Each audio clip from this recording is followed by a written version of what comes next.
Hi everybody, this is day 4 of my mini practice challenge, and it is a bit of a challenge today because I am so jet lagged. I'm really tired. I don't even know where I am anymore. I've been on the road for about 3 weeks. I was on tour for a couple weeks, or I guess a week and a half, traveling around, and then I went to Switzerland to visit my family. We were there for 10 days. I was there for 10 days with my kids. And I got back late last night after a very long trip. And so here I am, but I committed to you and to myself to do 4 days of practicing. I let myself go for yesterday because I was traveling all day. But day 4 is today, and thank you for existing and being out there and helping me get myself to practice. So if you were watching any of my previous videos, you will have seen that my practicing in Switzerland was on a modern violin. I was using the violin that gets left there in my mom's house. So I'm back home now. I love to be home. It's so nice to be home. I love my family and I love to be with my family, and Switzerland is absolutely amazing, but there's no place like home. It is quiet. It's peaceful. I gave myself total freedom to take the day off. This video is my only commitment to that, and going to buy food, did that. So anyway, here I am back with my Baroque violin, and I am really going to take it easy. Instead of diving into the La Folia, which I need to memorize for another small tour with Paula's Fire next week, I am going to kind of slowly ease back into this instrument today and just revisit Glory in the Meeting House, maybe play it through once or twice. The instruments are, I always think of them as playing a different instrument because they are very different.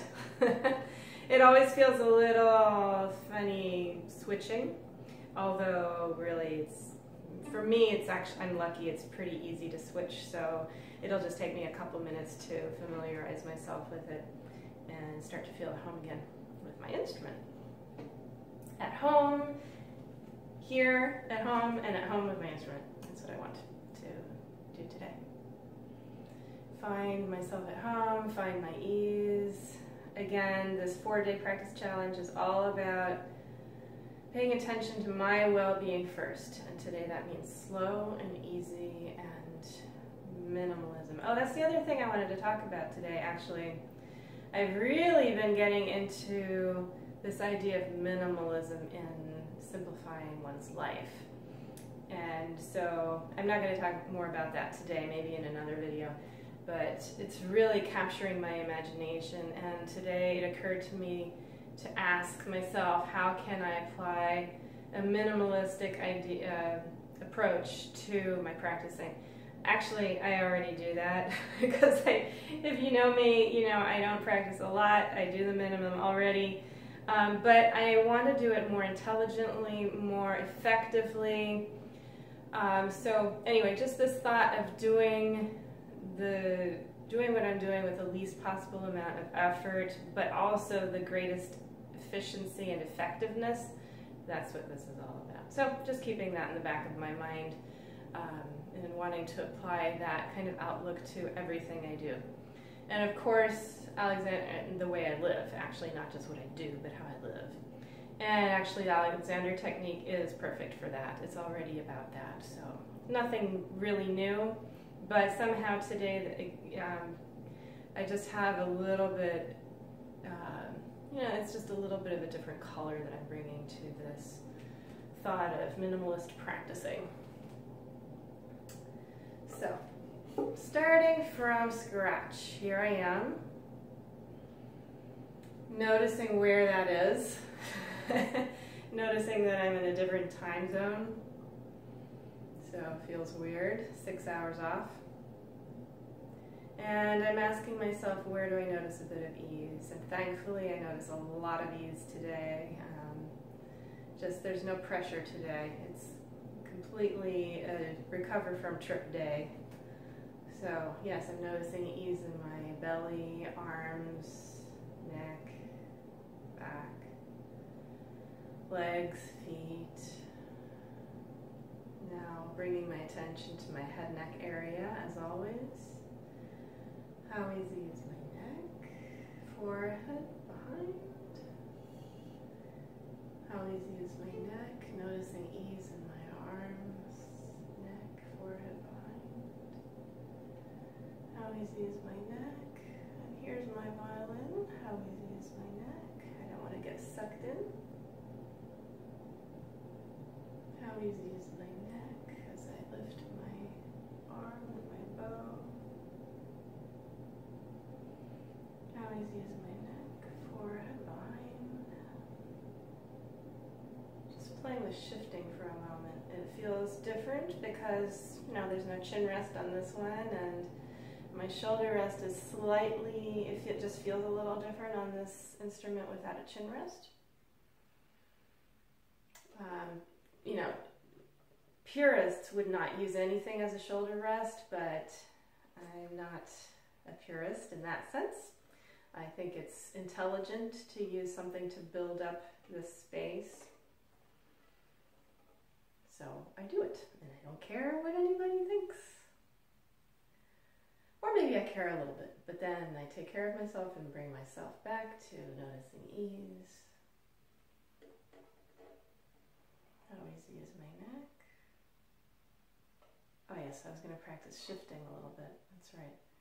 So to shift down, I ask how easy is my neck, forehead, behind. To shift up, I don't need my shoulder at all, or my head. How easy is my neck? Shifting down, there's just a little bit of weight in my head, a little bit raising shoulder until I'm down there, and then I can release it all.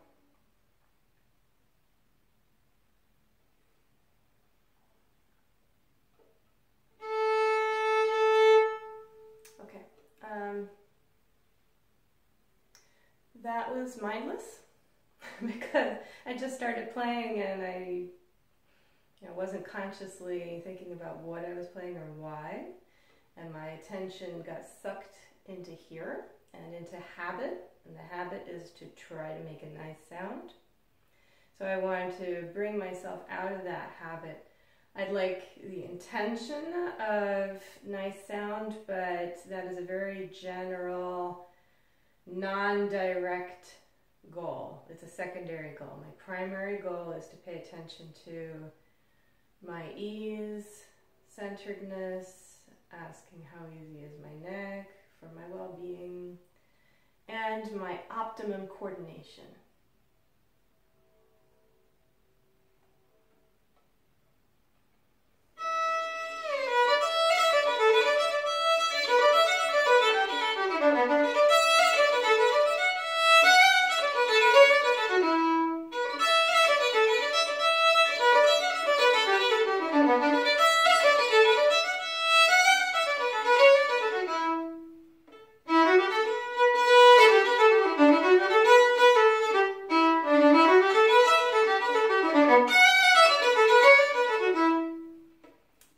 Whenever I'm practicing with my optimum coordination as my top priority, optimum coordination and well-being, kind of the same thing, then whenever that's top priority, then I want to be able to notice what happens when I'm paying attention to my ease and I play at the same time. So what I noticed that time was that there was a period where I did get over-focused into what I was doing and into shaping the music and kind of controlling it the way I wanted it to be. There's nothing wrong with that, and the result was pretty good, I thought. The problem, but there is a bit of a problem with it, because as soon as I get sucked in and I go into controlling mode, you might notice that I kind of go down and in, and something in me gets tighter, which actually sabotages what I really want, is for things to be open, free, spontaneous, and for my sound to just float out there. So this is all very, very subtle. You may not even notice the difference, but I can tell, and you know, this is my personal practicing, so yeah, that's what matters, is that I can tell. And I think actually you can probably tell too, when I'm really not over-focusing and not going into habit, and things are working better, here the sound's better, and most people are aware of some difference, even if it's very slight. So, how easy is my neck? Giving myself a little time.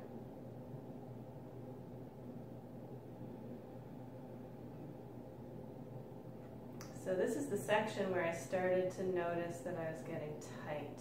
I noticed it after the fact, but I was actually aware of shaping the music, controlling the music, let's say.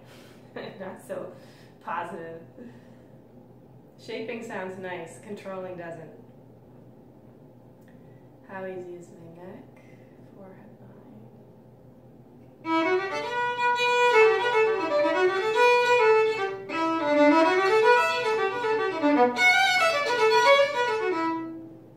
So in that section, I was definitely more centered and really noticed, more present, let's say.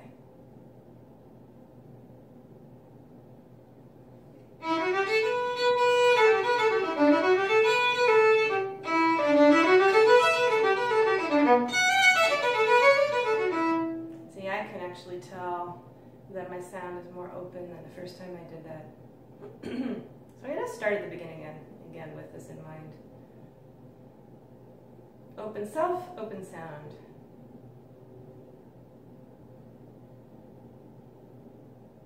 I started to tighten up as I raised my bone, so I'm glad I noticed that.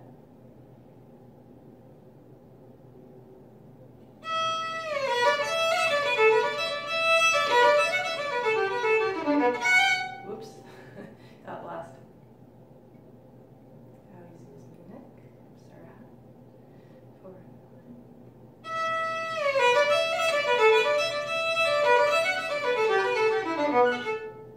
Oh, that's interesting.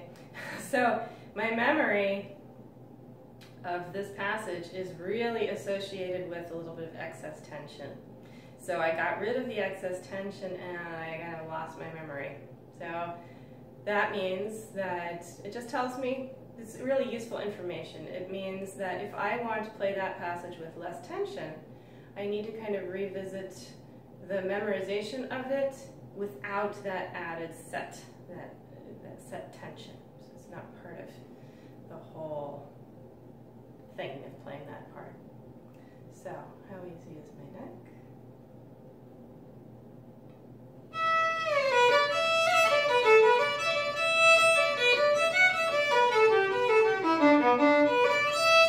That was it.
Do that again.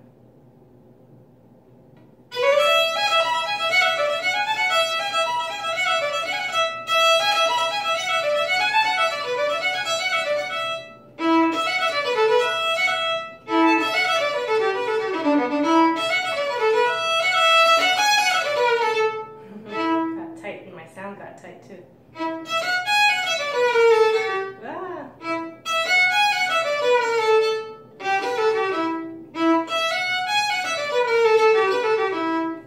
I don't think that's the right notes.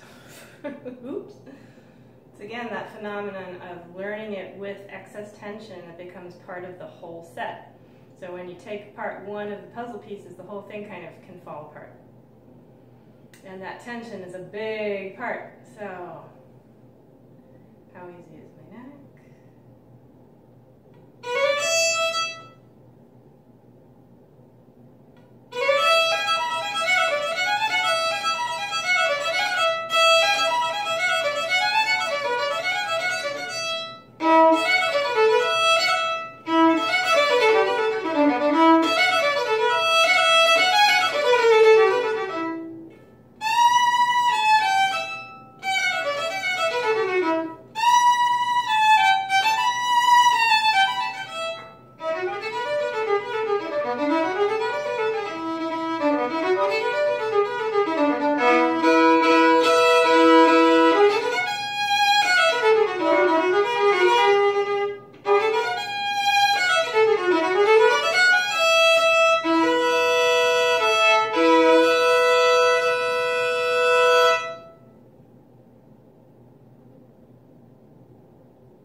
Stop now and probably go take a nap. Oh, so I'm going to do another practice challenge. We just did, last week, we did a 3-day mini practice challenge, and then I took a day off. And then we just did a 4-day mini practice challenge, and then actually, maybe I'm not going to take a day off tomorrow since I took off yesterday. Unless I change my mind. I'm always free to change my mind. For now, I'm kind of actually excited about practicing some more, so I'm going to look forward to practicing a little bit tomorrow, I think. So most likely thing is that tomorrow I'll start another mini practice challenge, but I'll make it for 5 days. So hope to see you there and in the Facebook group. Happy practicing. Bye.